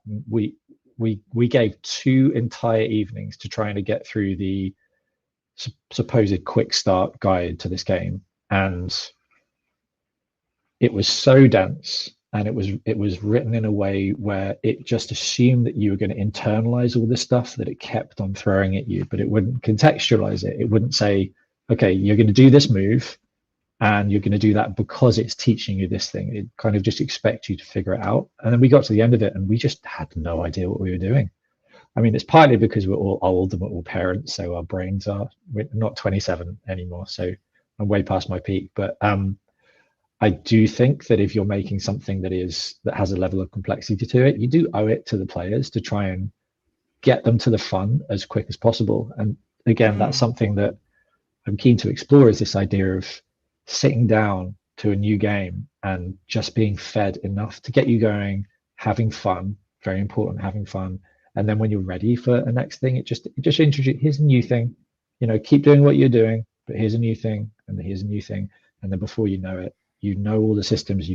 Crucially, you've played all the systems, so you know them in context. It's a hard thing. The truth of the matter is, tutorials generally get left to quite late in the day of development of any game, just because you're focusing on actually making the game. And I think something that a lot of people, myself included, forget because is you're that focusing on that core loop that you're going to for sure. You're making the actual game. Yeah, and you've got a timeline. A lot of people forget that games are made on budgets with people who have to pay their mortgages, and as much as it would be nice to stretch a game out to 5 years to make it completely perfect, sometimes you've got to do it in 5 months. Otherwise, it's the end of the company. So, sometimes tutorials get left, but they're always made with good intentions. It's just some of them don't go through enough testing as they should do. And talking about tutorials and stuff, like Jess says, yes, the designer needs to actually be able to tell the players how to play. Otherwise, it's just a bunch of components. And for sure, that's something that I've realized more and more, where, in the original Wibble++ deck, which I now am rebranding as the L deck, the rules were on the front and back of a card. And I did that because there were 5 games in the box. I'm not going to have 5 bits of paper, and it was a wee tuck box. But that's also meant that one of the games had to be front and back of 2 cards. It's also meant I didn't have the space for diagrams. And you need to be able to onboard people. And I have gotten better. Like the deluxe version did have full pages, just to make it clear. And I am realizing the importance of videos and stuff. Time Roller says, in a new game, I enjoy the excitement of finding out what can be done. Like, I know Mark Rosewater, head designer of Magic the Gathering, talks about like the crispy hash brown effects. I don't know if you've heard this theory. No, I haven't. No. So Mark Rosewater talks about that. So in a game, you've got the crispy bits of the hash brown. That's like the discovery, the excitement of learning what's new. And then that's the best bit. And then in the center of the hash brown, it's like, yeah, it's all right. It's like just potato, isn't it? It's nice. It's nice, but you're kind of just at that point. And, yeah. But that's good. Mark Rosewater says that the reason that Magic the Gathering is so popular is because you've got this framework where you know what's going on, but each year they bring new surprises. And I think this is the important thing. And Alex used Tomorrow ! Which actually has a thing now. Oh wow, look at that. Okay, so Marrow comes up a lot, does he? Yeah, because I thought someone was going to try that, but interesting. I wonder. I had a question. So I wonder if people approach games and they look at the components that they're presented with, and it gives them a preconception about the complexity of a game. So like if I see a card game, just a deck of cards, I kind of automatically assume it's going to be at the simpler end of the complexity, and so therefore like I'm not going to have to devote so much of my brain to learning the rules. And I was just thinking, while you were talking about having multiple pages, like multiple sides of rules, whether you're kind of battling against preconceptions about how many rules should there be in a simple card game, right? It's an interesting one. I don't know. That was just a brain thought. I think my deluxe deck is sadly in my bag, but that adds way too much paper, and for categorical and future things, I am actually going to have a Friedman. Look, Fog of Love did a really good job as well of saying, hey, here's some things that you can do, and we're kind of guiding you through this. But talking back yeah, tutorials, onboarding people is a brilliant thing. And I think we can also talk about legacy style things, maybe not the stickers and the maybe not true legacy in that permanent alterations, but opening up envelopes. And I don't think that you need to have a legacy campaign as such. I think you could almost divorce that. And I know that like the envelopes came up from Davio kind of looking at Xbox. I think it was from Xbox Achievements. I think that was a lot of the inspiration. But yeah, and kind of saying, oh, we want new content and making sure that there's, okay, you only open this at a certain point. But I was playing through my city and I was thinking that some games would be better if they had a bunch of envelopes. In my opinion, my city maybe would have been better if it said, once you've tired of this particular stage, then move on to the next one, then open up the next envelope. You don't need to open up the next envelope before you feel ready, because some people will want to race through it. Some people will want to play the easiest setting for a good 3-4 games. And I think that could be an interesting thing to... Yeah, I really like that idea, actually. It's like a modifying a game. Again, it's a typical thing with video games is you know, you can up the difficulty level, or you can introduce expansion packs, that kind of stuff. Somebody said a really nice thing I saw. I was just reading out the corner of my eye about maps. Yeah, distant games. Yeah. Oh, the maps, I had that earlier on. Yeah. I do enjoy striding off into the wilderness, but I always look at the map first. Designers need to give you a map. And honestly, that giving you a map could start off with the back of the box. I think the back of the box, the more I've made games, the more I've realized I need to give people a clear expectation of this is what's in there. And one single line, that's the problem with a game system. You don't have the space to do it. It's an art form. I guess I'd counter that by saying, if I'm picking up a box to look at it, and even if it's like a movie, as if anyone picks up boxes for movies anymore. Yeah, when I go to Blockbuster and I pick up the VHS tapes, I look at the back, and I don't want to know everything that's going to happen in the film, but I want to know if it's going to be fun. I want to kind of get a better idea of that. I guess it's finding the fun, right? That's the typical thing. How do you find the fun? How do you explain to people what the fun is while you're, without giving everything away? That's the thing. Because, I mean, and you talk about the fun, but it's like, what is interesting? Like in some games, it might be, this is a game that makes you think about how language is created. Or another one might be, this is a game that is about the tragedy of being ripped from your child. I wouldn't describe that game as a fun game, but it's very worthwhile. But then you need to set up expectations. I think that, and I did a talk ages ago, like to a bunch of people working in the industry, talk called "Don't Be Evil," and one of the things that I suggested was evil, is kind of extreme misalignment of expectations with actual reality. There's that one RPG, I don't know if you've heard of it. I think it's called like Sunshine Boulevard, something like that.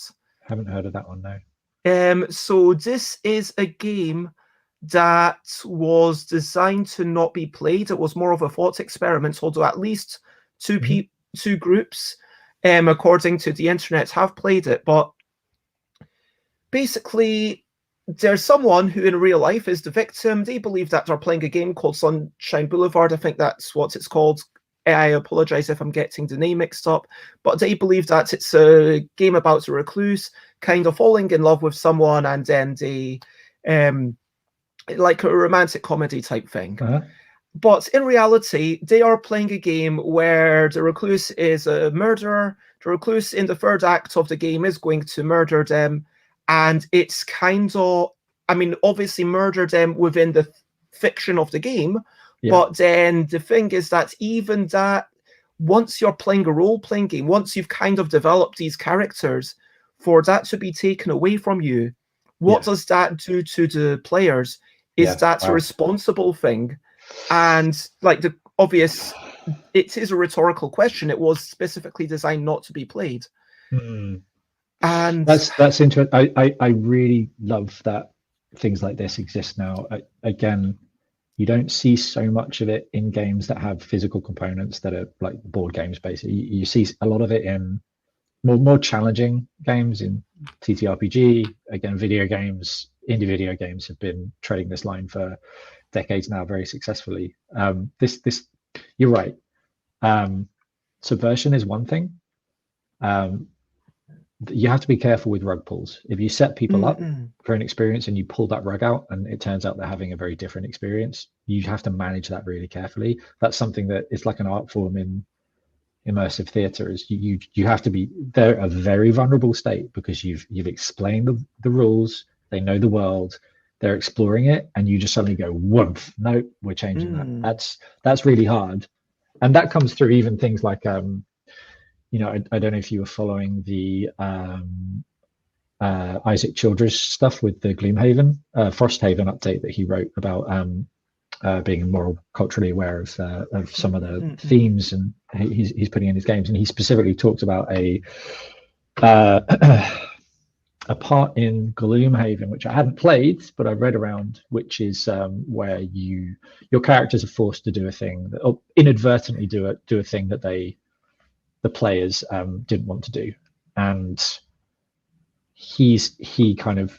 I think I'm paraphrasing here, I might get it wrong, he's not super happy with the way that he handled that, because it was a rug pull that wasn't telegraphed, and players didn't have the ability to sidestep that, or they weren't forewarned it was going to be there. Like, I think it's important to have to be challenged in games. I think it's important to think about the acts that you're carrying out, especially, you know, if you think about the roots of war games, where I mentioned it before, where you're sending like vast legions of unwilling little plastic people to their doom. You know, I want to be challenged about those acts, and I want to be thinking about it, but it's got to be done in quite a responsible way. Otherwise, you know, you're taking advantage of people when they've put their trust in you. That's never a good thing. Time Roller has an interesting thing. Sure. You get victory points for killing bad guys. Fewest points wins. Right. I mean, like, why not have a condition that it's suddenly, you know, why not subvert it and have somebody playing a very, very at surface serious game about sending, I don't know, knights to kill orcs or whatever. But then at the last moment, you're like, okay, cool, you won, but everyone hates you because you sent all of their family members to die. It's, you know. I think that if you call them victory points, though, I mean, I would just start off calling them points. And, like, if you are framing it as victory points and secondly bad guys, then I think that is very much a rug pull because of those two words, victory and bad. But if you're play devil's advocate, if you're trying to subvert people's expectations to make them think about this trope of war games about killing things and, you know, being righteous and ruling and, you know, all this kind of stuff, I think it's okay to do a rug pull where actually there are consequences for your actions. You know, this industry is vintage enough now that we should be examining some of the tropes that are in the games that we play. And I am not for 1 second. In the way that, frankly, postmodern games, I said, frankly, in the way that even Super Mario Brothers was kind of postmodern, in the way that, yeah, spoiler alert for how old is it now? 30-year-old? Yeah, probably more than that. Eh?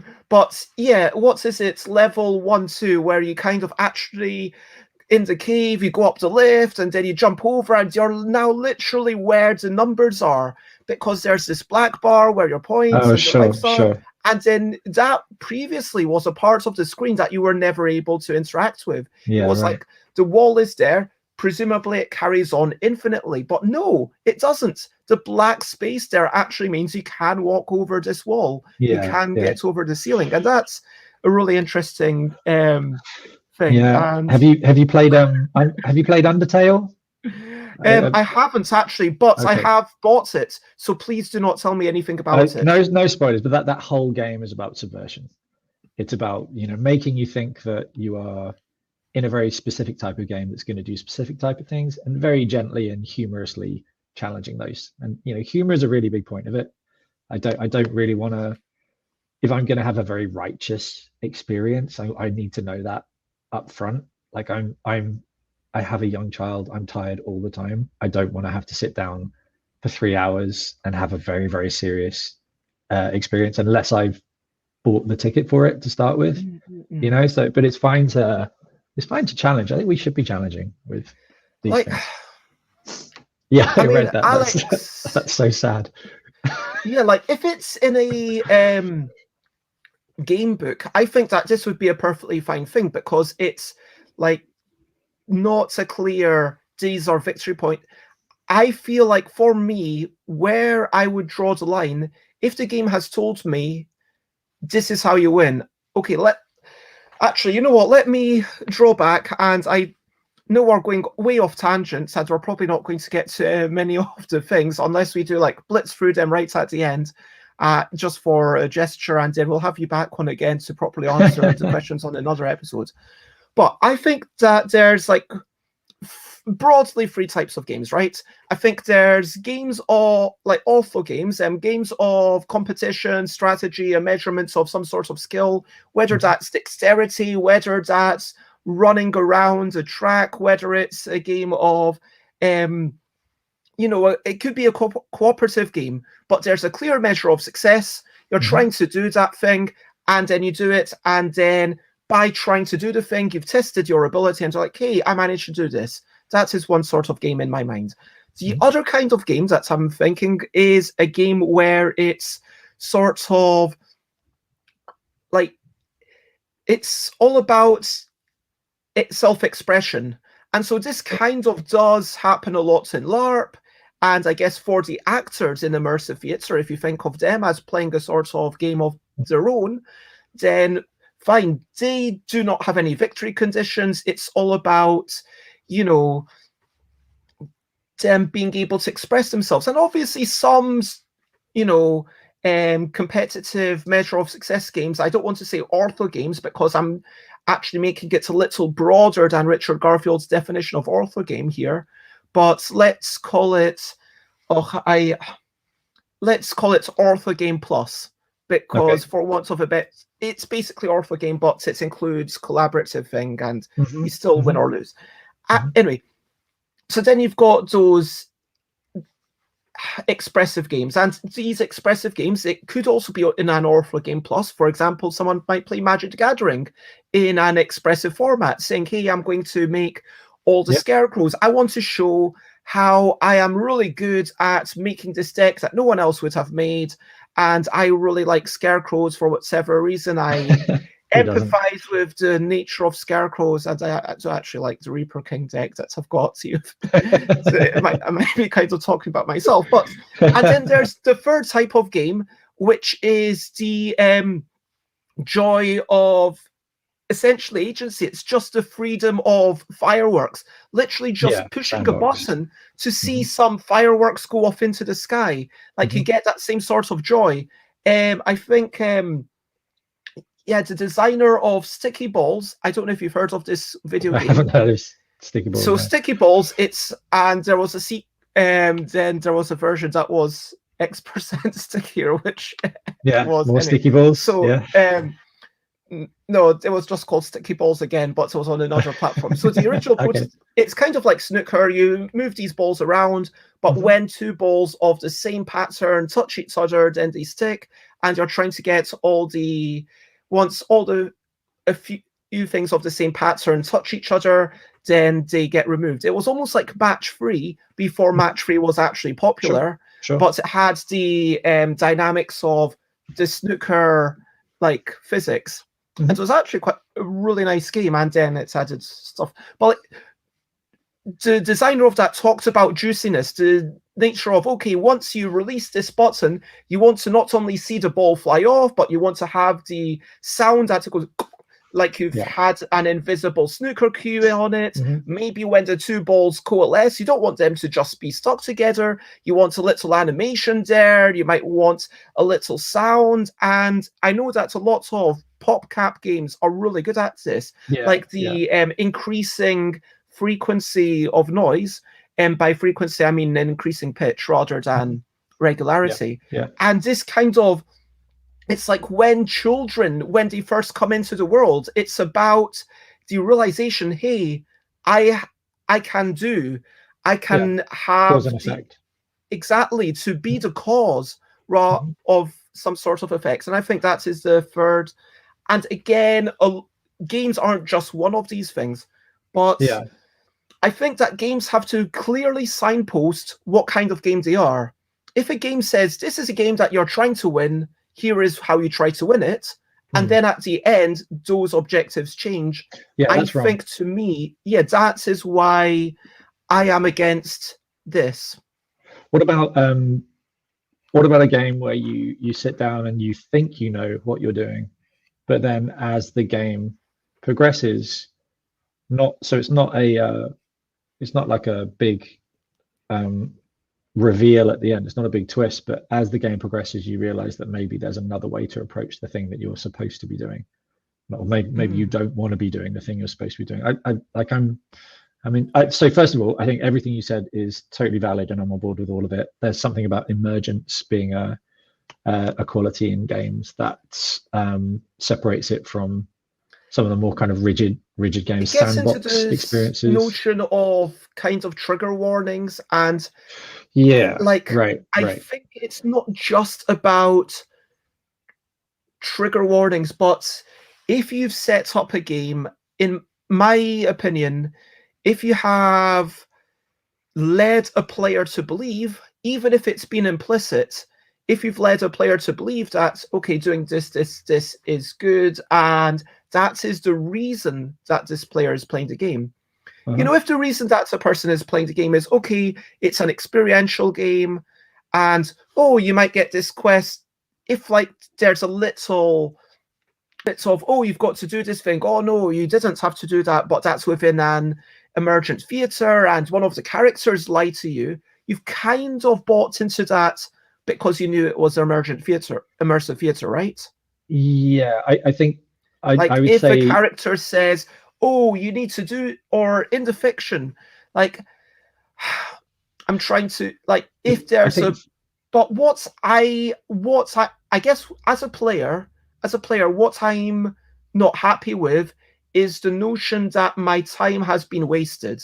That is it, ultimately. Absolutely. And if I have put thought and effort into killing as many bad guys as I can, and then at the end, the game says, oh, let's say this was a video game, and then there was a high score, and 0 is the highest, and negative, maybe you can go negative, maybe you can birth people, I don't know. If you are really... That's an interesting game. I think I get your point entirely. I think that kind of happy medium is you would come out of that feeling like you've still had the enjoyment that you felt whilst getting to that point hasn't been wiped away because of the twist at the end.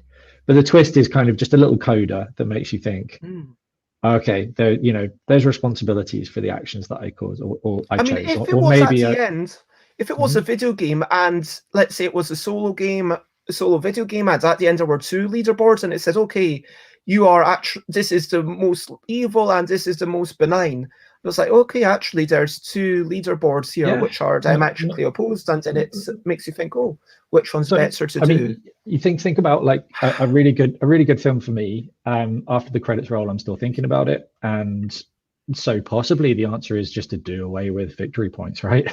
I mean, let's get away from such binary ways of measuring success. So let's have, if it's a story-led game, let's have it end with a conclusion, but let's maybe leave some threads for interpretation at the end, right?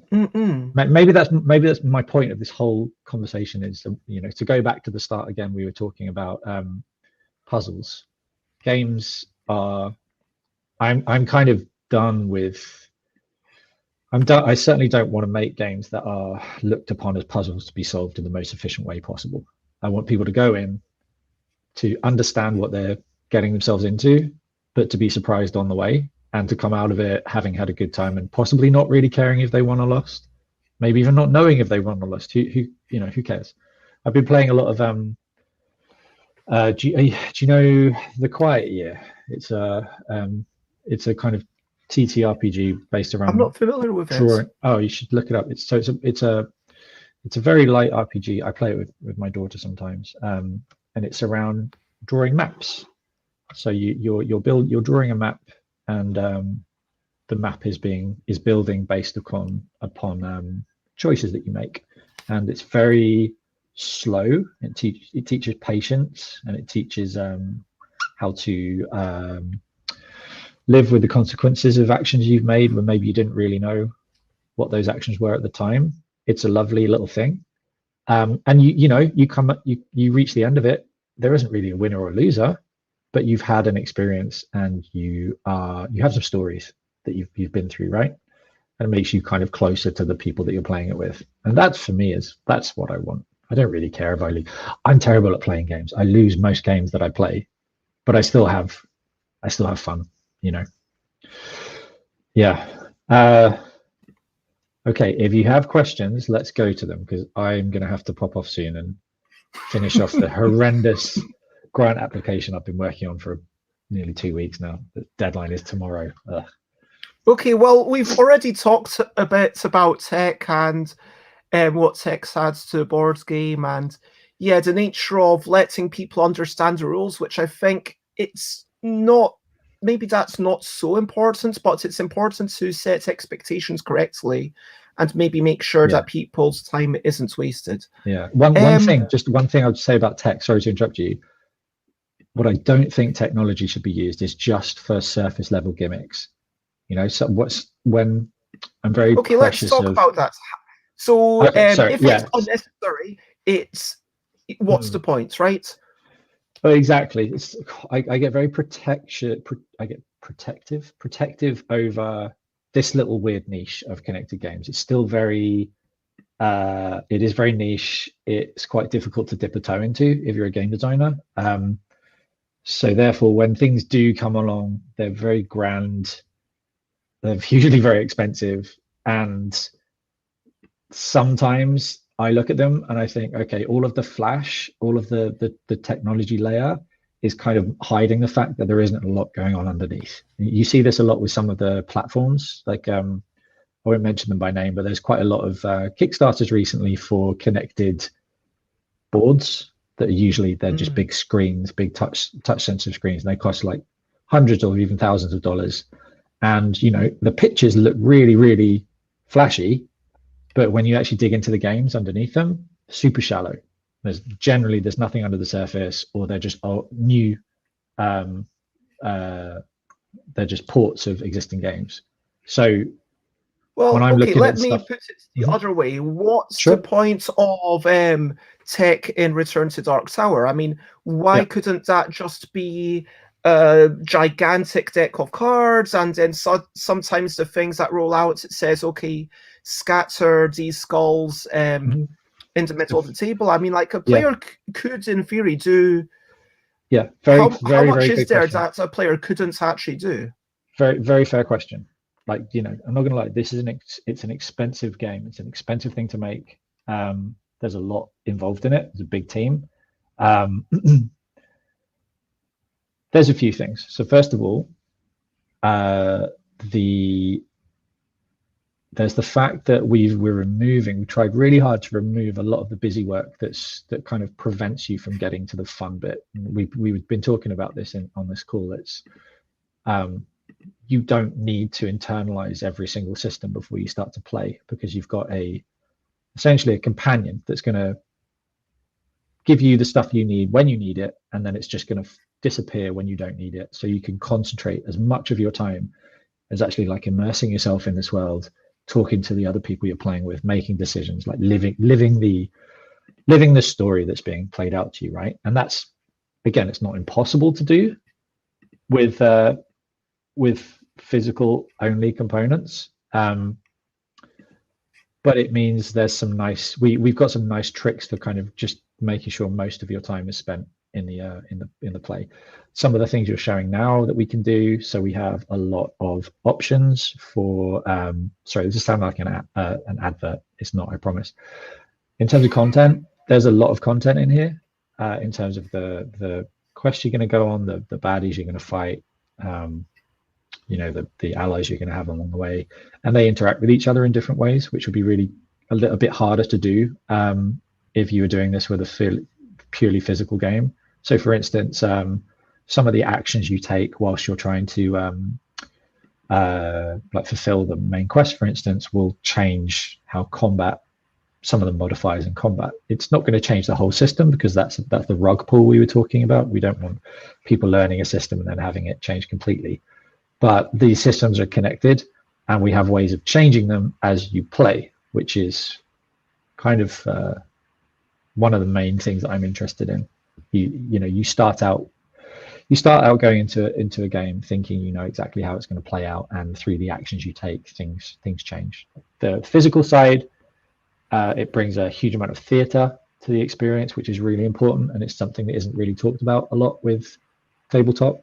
Theatre, bringing the emotions through different senses, sound, light, having things happening in unexpected orders, kind of keeping you on your toes, right? It's that reactive mindset that I was talking about before. We kind of want people to be in this world, to feel like they're fighting, they're underdogs, they don't know what's going to happen, they can't puzzle out everything. You've got a nice, the random element through the skulls dropping is nicer than, it's more thematic than rolling a dice. It's that surface level for sure, but it allows, specifically with the skulls, the way that they kind of appear from the tower is very tied to how the game plays out. So you know, we've tried to avoid, I mean, if we go back to when we were talking about digital technology being a brilliant thing, it seems to me that there's basically three things that we've talked about here.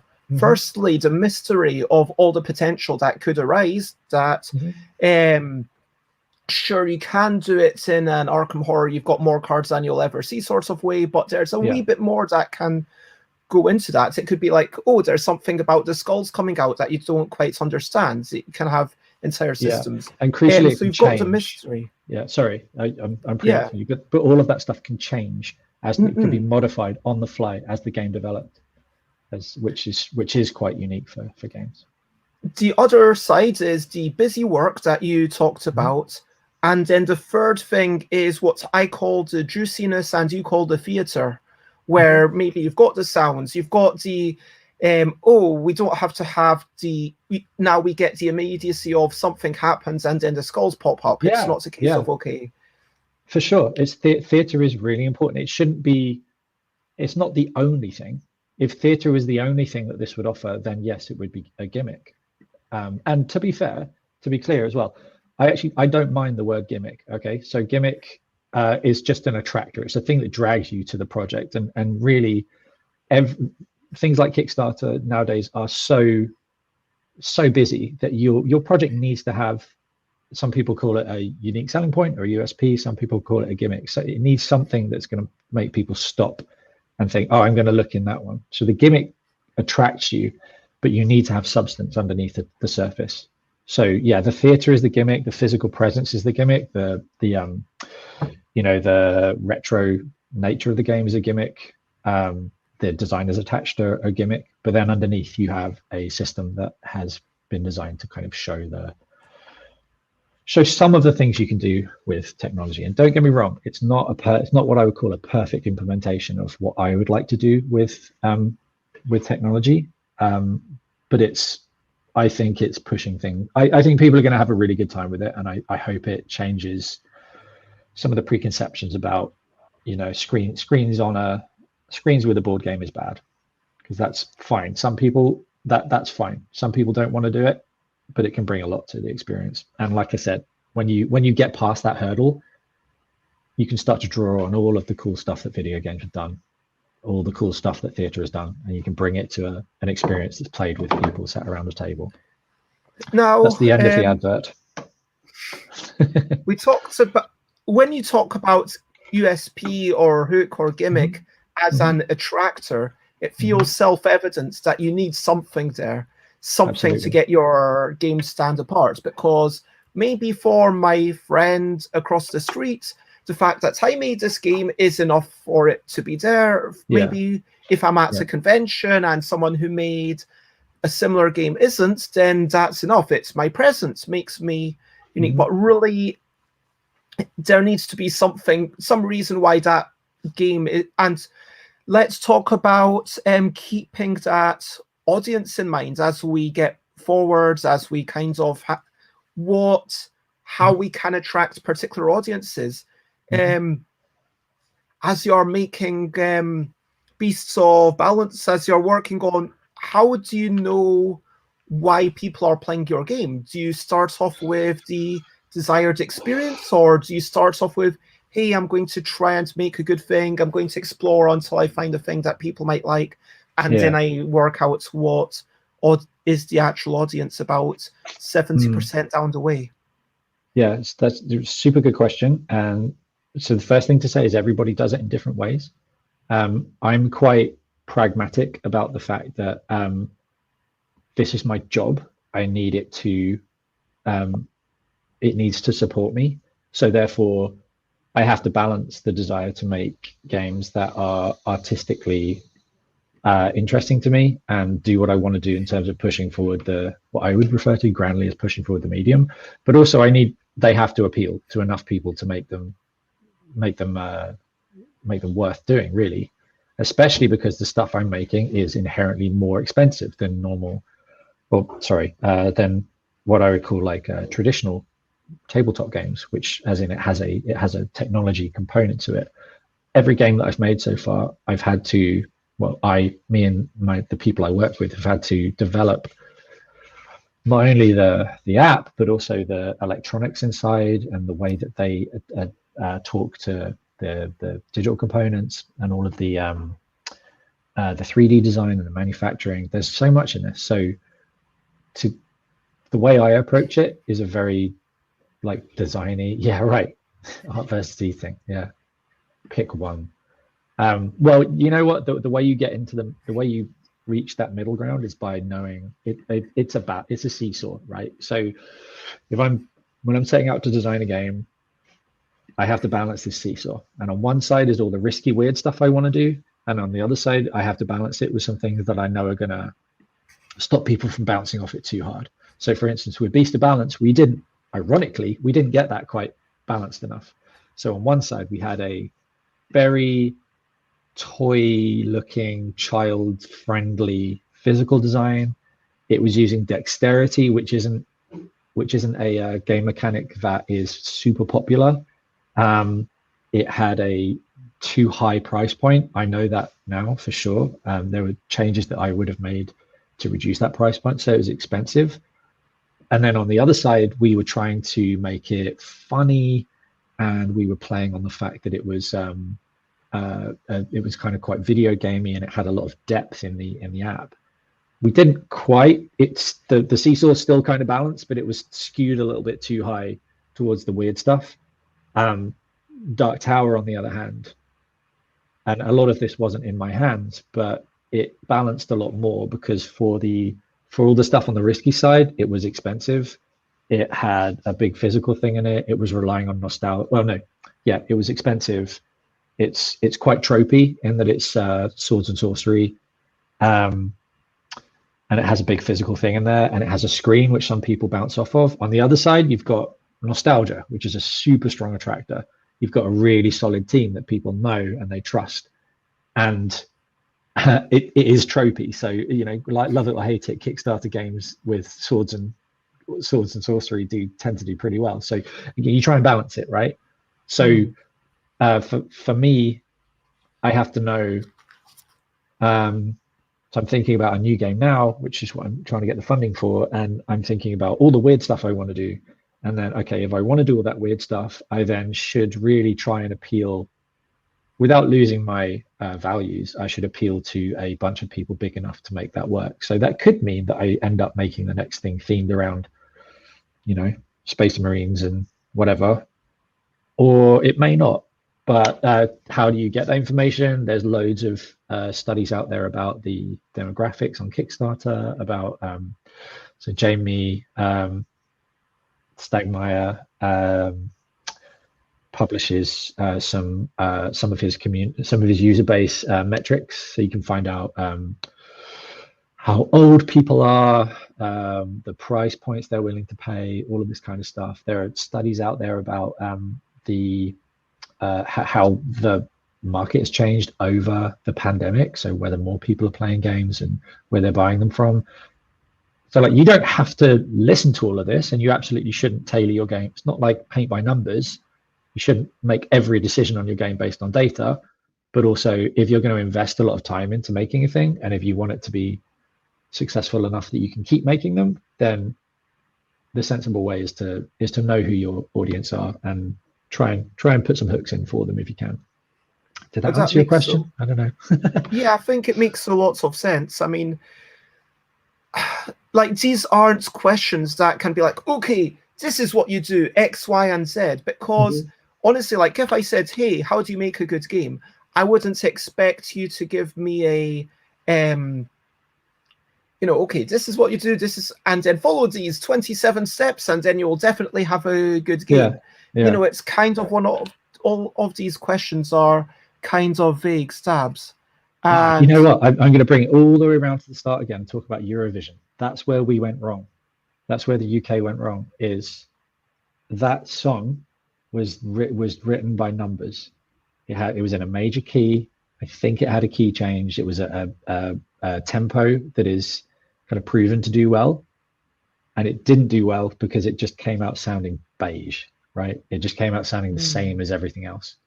So if you do the paint by numbers thing, you need to have a bit of excitement. You need to have some spark. Yeah. And feel free to skim through these. But firstly, what is the first memory you're willing to share? Just one memory. Ooh. Oh boy. The first memory I'm willing to share. I had a yellow dumper truck with pedals in it, and I had mumps at the time, and my mum or dad had given me a feast. You know, the ice creams, the feast. Yes, you know, with the kind of grainy kind of, I think it's gravelly stuff. Yeah, and then on the inside it had that big slab of chocolate. Yeah, chocolates. Yeah, it was like chocolates and almonds, then ice cream, then chocolate. Feasts are amazing. I've not seen one for ages. Yeah, they're really good. So I had one of those, and I sat down, and because I had mumps, I ate it, and I hadn't had anything to eat for a while, and then I vomited all over the digger. Thank you very much. We talked plenty about immersive theatre. For those who don't know what it is, it's basically where the audience is playing along, so it's a juxtaposition between LARP and theatre. One tip for scaling production well.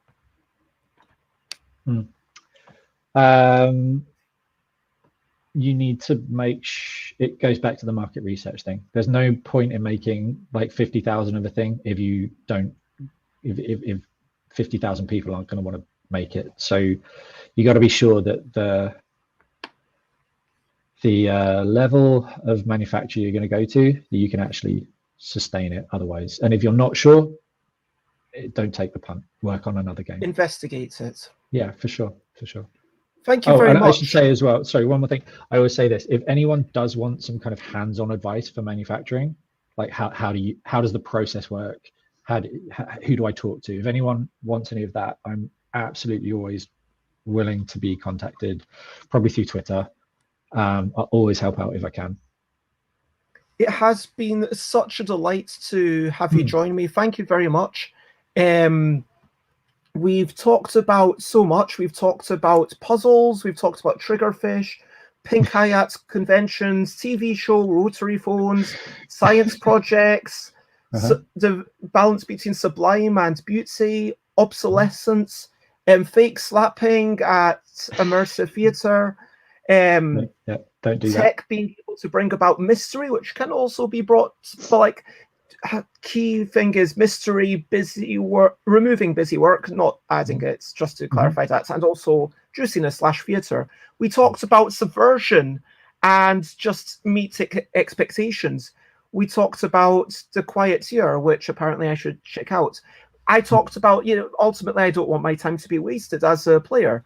Yes, you need attractors, the balance between art and money, and being pragmatic and researching your market. We talked about quite a bit, and it's been a lovely episode. We'd love to have you on again at some point in the not too distant future. If anyone wants to find my links, I am Stuff by Bez basically everywhere. I stream every day at 10 a.m. UK time and old episodes on YouTube, and join the Discord at stuffbybez.com/Discord. If you want to check out Tim, where do you like to be found? Oh, probably in Twitter, not Instagram, because I just do not use it. So Twitter is where you can find me.